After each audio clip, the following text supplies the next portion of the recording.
it's Brooke from the new kindergarten room. Isn't it pretty cool? I think so. We're gonna do a little Bible time with Brooke.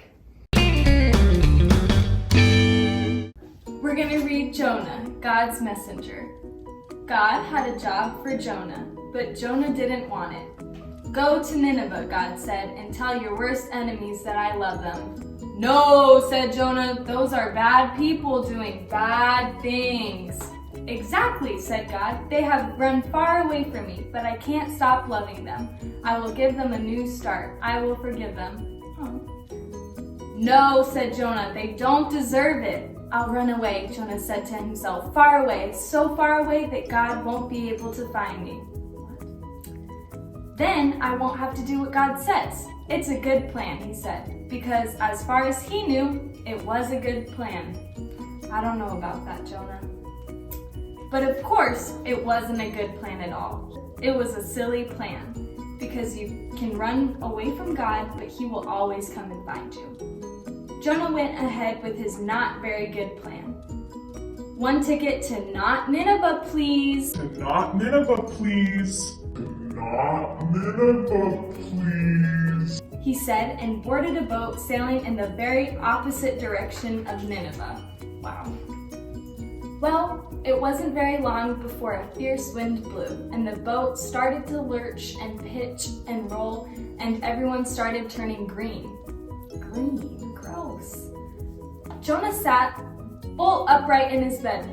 You see, the first thing that went wrong with Jonah's not very good plan was that God sent a big storm after him. The sailors couldn't sail their ship properly. We're sinking! They screamed and started throwing everything overboard, suitcases, food, whatever they could find.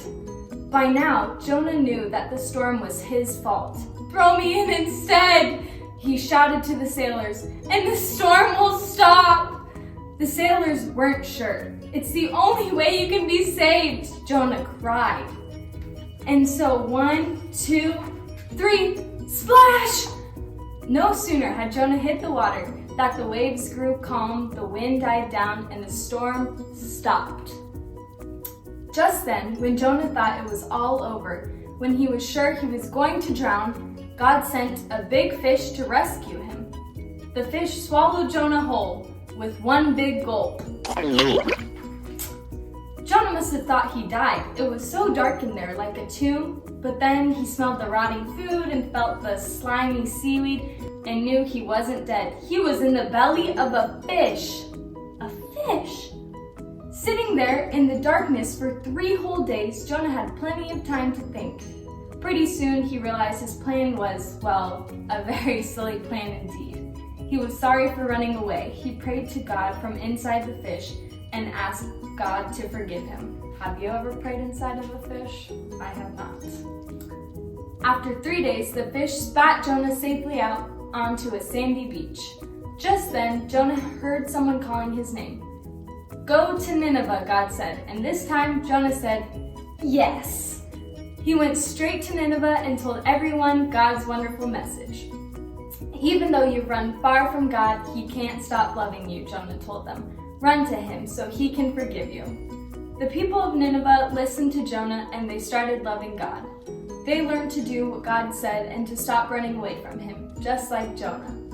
Many years later, God was going to send another messenger with the same wonderful message. Like Jonah, he would spend 3 days in utter darkness. But this messenger would be God's own son. He would be called the Word because he himself would be God's message. God's message translated into our own language. Everything God wanted to say to the whole world in a person.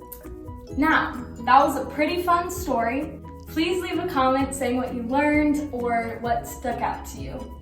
Thanks everyone, bye!